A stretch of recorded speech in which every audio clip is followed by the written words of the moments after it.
കോട്ടയം അയർക്കുന്നത്ത് കഴിഞ്ഞ ദിവസം പുഴയിൽ ചാടിയ ഒരു ജിസ്ന മോൾ എന്ന് പറയുന്ന അഭിഭാഷകയും മക്കളും ആത്മഹത്യ ചെയ്ത വിവരം നമ്മൾ റിപ്പോർട്ട് ചെയ്തിരുന്നു. നേരത്തെ പറഞ്ഞതുപോലെ ഏറെ സങ്കടകരമായ കാര്യമാണത്. അവരുടെ സംസ്കാരം ഇന്ന് നടക്കും എന്നാണ് വിവരം. പാലായിലെ സ്വകാര്യ ആശുപത്രി മോർച്ചറിയിൽ നിന്ന് മൃതദേഹങ്ങൾ ഏറ്റുമാനൂരിലെ ഭർത്തൃ വീട്ടിലേക്ക് തന്നെ കൊണ്ടുപോകും എന്നാണ് മനസ്സിലാക്കാൻ കഴിയുന്നത്. ശേഷം പാലാ മുത്തോലിയിലെ ജിസ്മോളുടെ വീട്ടിലേക്കും മൃതദേഹങ്ങൾ എത്തിക്കും. മുത്തോലിയിലെ പള്ളിയിലാണ് സംസ്കാരം നടക്കുക.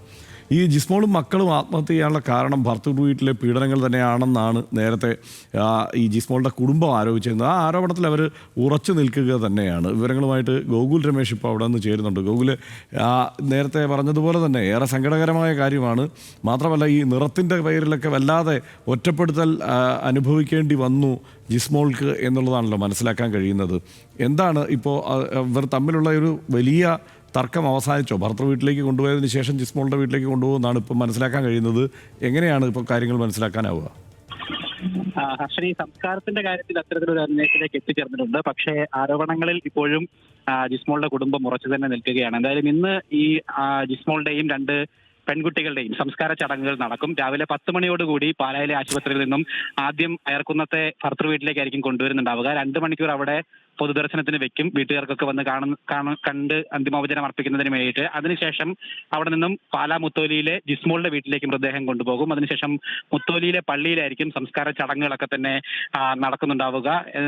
നേരത്തെ ഇവർ ഈ ജ്ഞാനായ വിഭാഗത്തിൽപ്പെട്ടവരായതുകൊണ്ട് തന്നെ ഭർത്താവിന്റെ വീട്ടിന്റെ സമീപത്തുള്ള പള്ളിയിൽ, ഇടവക പള്ളിയിൽ തന്നെ മൃതദേഹങ്ങൾ സംസ്കരിക്കണം എന്നുള്ളതാണ് അവരുടെ ചടങ്ങ്. പക്ഷേ ജിസ്മോളുടെ കുടുംബം അതിന് സമ്മതിച്ചിരുന്നില്ല. കാരണം മുൻപ് ആരോപിക്കപ്പെട്ടിട്ടുള്ള ഈ പീഡനങ്ങൾ മൂലമാണ് ജിസ്മോളും മക്കളും ആത്മഹത്യ ചെയ്തത് എന്നുള്ള ആരോപണങ്ങളൊക്കെ നിലനിൽക്കുന്നത് കൊണ്ട് തന്നെ അതിന് സമ്മതിച്ചിരുന്നില്ല.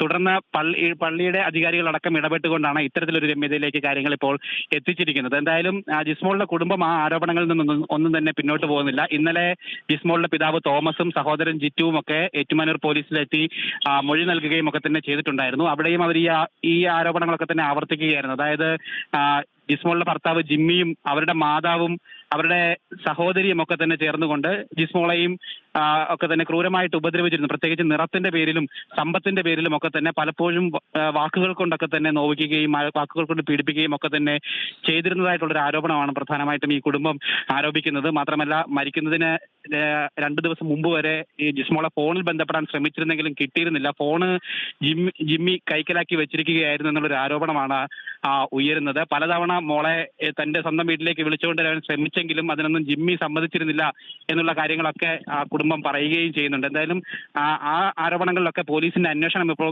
നടന്നു വരികയും ചെയ്യുന്നുണ്ട്. കൃത്യമായിട്ട് വിവരശേഖരണം പോലീസ് എല്ലാ ബന്ധുക്കളുടെയും 2 വീട്ടുകാരുടെയും ഭാഗത്തു നിന്നൊക്കെ കൊണ്ടിരിക്കുകയാണ്. അതിനുശേഷമായിരിക്കും ഇക്കാര്യത്തിലൊരു അന്തിമ തീരുമാനം. അതായത് ഈ ജിമ്മിയുടെയും കുടുംബത്തിന്റെയും പീഡനങ്ങൾ കൊണ്ടാണോ ആത്മഹത്യ ഉണ്ടായതെന്നുള്ള കാര്യങ്ങളിലൊക്കെ ഒരു അന്തിമ തീരുമാനം എത്തുകയുള്ളൂ. എന്തായാലും ഇന്ന് സംസ്കാര ചടങ്ങുകൾ നടക്കുകയാണ്. റൈറ്റ്, ഗോകുലാണ് വിവരങ്ങൾ നൽകിയത്. എന്തായാലും വളരെ സങ്കടകരമായ കാര്യം. കാരണം ഒരു പഞ്ചായത്ത് പ്രസിഡൻ്റായി പ്രവർത്തിച്ച ആളാണ് ജിസ്മോൾ. മുത്തോലി ഗ്രാമപഞ്ചായത്തിൻ്റെ പ്രസിഡൻ്റായി പ്രവർത്തിച്ചയാൾ ഒരു അഭിഭാഷകയാണ്. അത്രയും സാമൂഹ്യ ബന്ധങ്ങളൊക്കെ ഉള്ള ഒരാളാണ്. എന്നിട്ട് പോലും ഇത്തരത്തിൽ ഭർത്തൃ വീട്ടിൽ അനുഭവിക്കേണ്ടി വന്ന പീഡനങ്ങൾ എന്ന് കുടുംബം ആരോപിക്കുമ്പോൾ തീർച്ചയായും അത് അന്വേഷിക്കേണ്ടത് തന്നെയാണ്.